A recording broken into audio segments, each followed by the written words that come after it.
Stories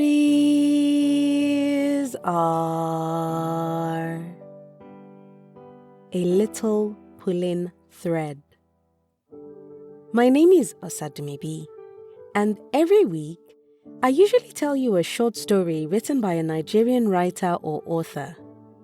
But this is Series Week, where I tell you a story over the course of 2 or 7 consecutive days.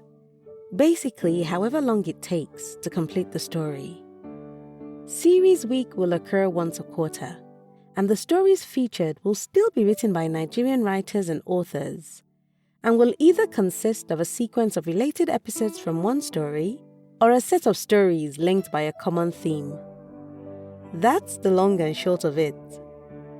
So without much ado, today's story is by Kesiena Olunwa, and it's the first part of the story titled The Good Neighbor.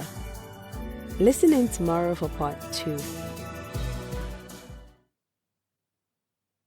When Alex moved in next door with his 6-year-old daughter, Jessica, I was excited to finally have a neighbor with a child the same age as mine. Our neighborhood was quiet. We moved in 3 years ago, and everyone seemed to mind their business. There wasn't much mingling. Just the regular highs, hellos, good morning, and random head nods acknowledging each other's existence. It was a regular Saturday evening when our doorbell rang. We were not expecting anyone. There was no one to expect since we had barely made friends in the 3 years. I ignored the ring, thinking it was a mistake, but it rang again. I walked to the door and looked through the peephole. Alex, our new neighbor, was standing outside, with a box in hand and his daughter by his side. I opened the door, puzzled by their presence. "Good evening," they both sang in unison, like it was rehearsed. Jessica had the brightest smile on her face. I invited them in, and as soon as Jessica spotted my daughter, Elora, watching cartoons, she ran off to join her. I watched them for a few seconds. Jessica was quite friendly, I thought. Turning my attention back to Alex, he handed me the box and said, "Sorry to intrude, but I wanted to come say a proper hello, and I thought it would be good for Jessica to meet your daughter." I opened the box to a yummy-looking red velvet cake. It smelled fresh and heavenly. I smiled, thanked him, and ushered him in. He joined the children on the sofa as I put the cake away in the kitchen. They started a conversation with my daughter, and she seemed taken by them. And from first impressions, so was I.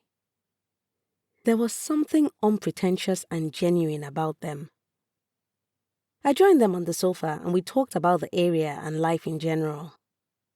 He wasn't accustomed to such a quiet neighborhood, and was determined to switch things up a bit. Conversation was easy. It was as if we were old friends catching up after such a long time. I'm not sure if it was nature or nurture, but his daughter seemed to be of the same ilk. She managed to bounce from topic to topic. I had never seen my daughter so animated and chatty. As Alex and I talked, I found out that his wife died in an accident a few years back. He had raised Jessica on his own since then and was winging it. I was impressed. I thought single fathers were a myth, but here I was, meeting one in the flesh. They obliged when I asked them to stay for dinner. Alex insisted on helping in the kitchen, so I let him fry the plantain as we continued to chat. Dinner was lovely. The girls spent most of it planning tea parties and sleepovers. At the end of the night, we said our goodbyes. Elora could not stop talking about Jessica after they left. She was already pleading for more hangouts. I won't lie, I was looking forward to more hangouts too. I could not remember the last time we had so much buzz and chatter in the house. Bayo was never around. He traveled extensively with work. It was a ritual for Elora to speak with her father every night before bedtime. She was bubbling over with excitement as she told him all about her new friend and neighbor.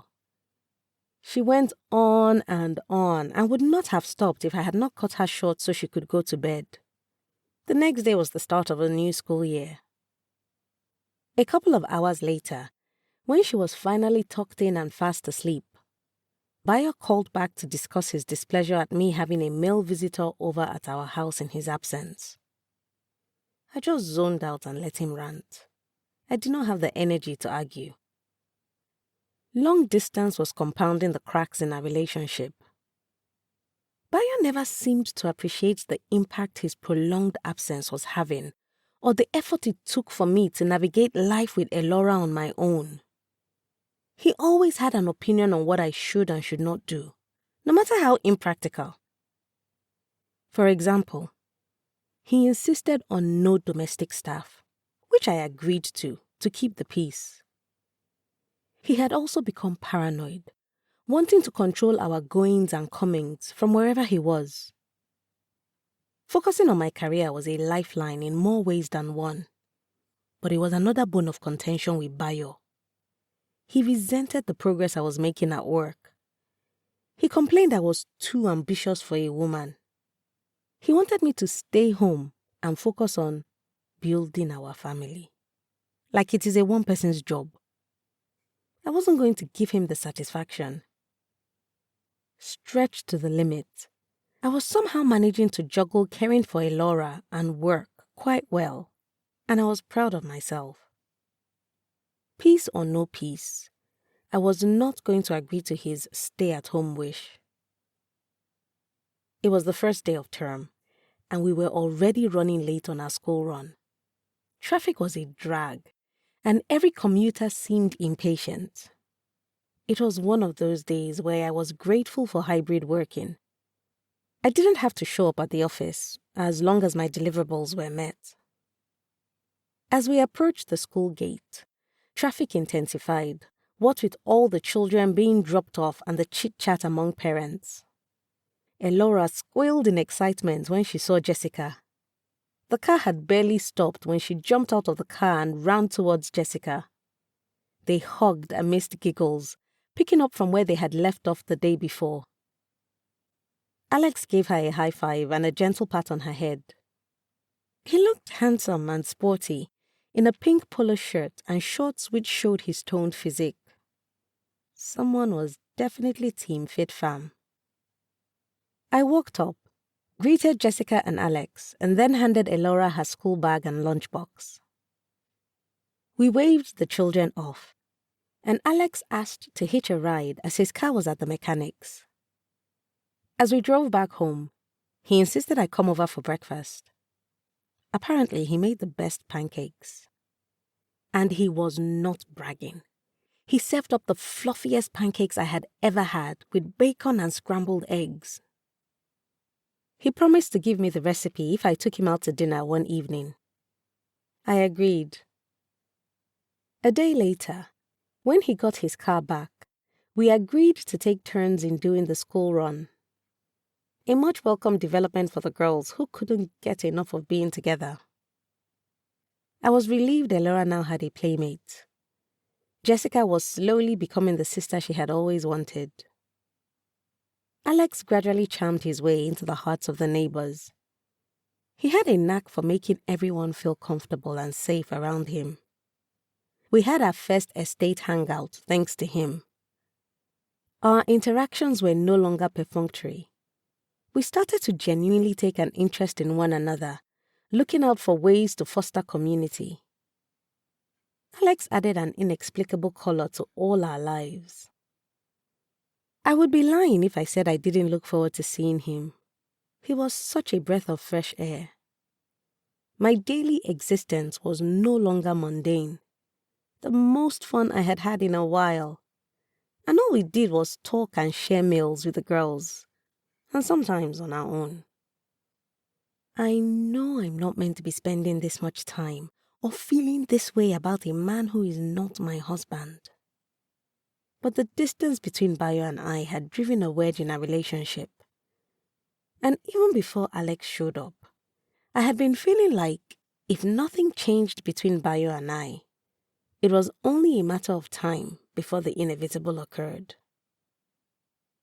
A few weeks later, Alex and I finally managed to arrange an evening to go out for dinner without the girls. I was way too excited and nervous about what was meant to be a simple dinner so I could get a silly pancake recipe. As I admired myself in the mirror, I felt like a teenage girl preparing for a first date. I hadn't dressed up in a while and it felt strange. Why was I putting so much effort into getting ready? As I put finishing touches to my makeup, the doorbell rang. Alex was running a little early, I thought, as I grabbed my handbag and headed for the door.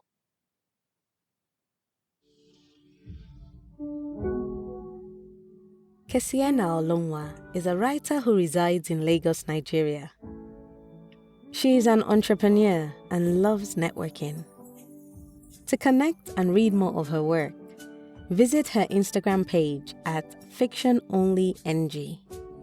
Details and links will be in the episode description.